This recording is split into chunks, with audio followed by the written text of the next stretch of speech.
Hello everybody, welcome back. I was kind of bored today, so I figured I might as well make like a long form video and try and show off one of the meals I make, which gets a pretty decent amount of protein that I usually eat for lunch until I get tired of it and eat leftovers. But yeah, let's get into it. So this is a nice ramen meal that I kind of came up with just by throwing a few things together. It gets about 36 grams of protein, which is pretty nice. So you have one of these packets of ramen noodles, like the chicken flavored ones that you can get just at the store for, I think it's like $4 for a box of 24 or 12 or something. I usually have like this, like chicken breast in a can. It's more used for like sandwiches or salads, but it can cook pretty well. And then 2 eggs.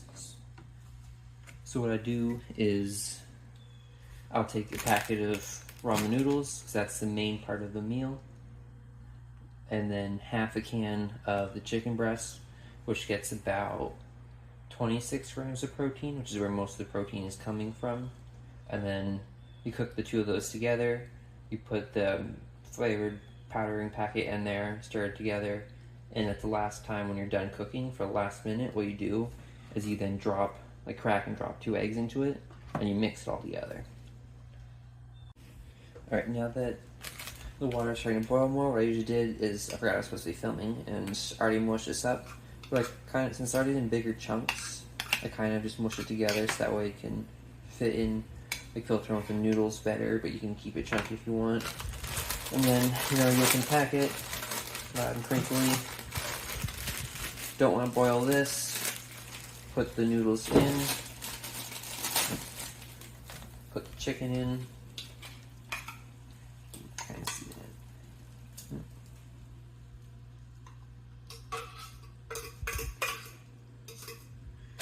And then what I do is I usually find that it gets the taste better to put in the chicken flavoring powder. So, in case there wasn't enough chicken flavor in your chicken, you can add more chicken to your chicken flavored chicken. And then, obviously, I feel like I don't need to say this, but you have to mix in the chicken, the seasoning, and the ramen so that way it can cook properly by also breaking it up.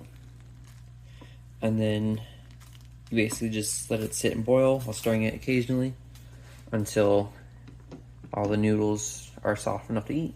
And now that the noodles are ready, what you do is you turn off the burner.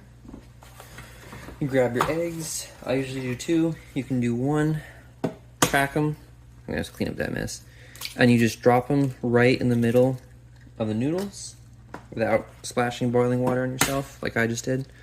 And what that does is the way it cooks, it still kind of moves around in there. So that cooks the eggs usually kind of more over easy than scrambled. So you can see some of that white stuff floating around in the noodles as eggs. Oh, that almost fell over. So what you do is you leave it in there for a minute and that cooks the eggs fully.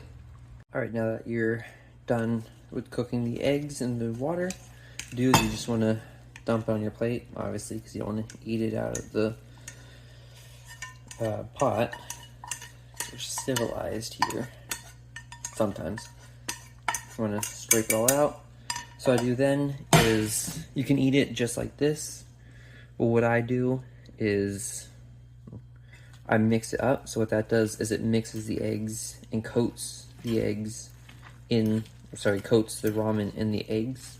So it's more eggy and egg flavored. It also breaks it up so that way you don't have large chunks. But you don't have to do this step. It's just an additional one I like. So it mixes it all together, mixes the chicken together, mixes the eggs together. And obviously just makes it a little more well blended. And voila, you have turned your regular boring chicken flavored ramen into chicken flavored ramen with chicken, and almost we're supposed to be chickens. All right.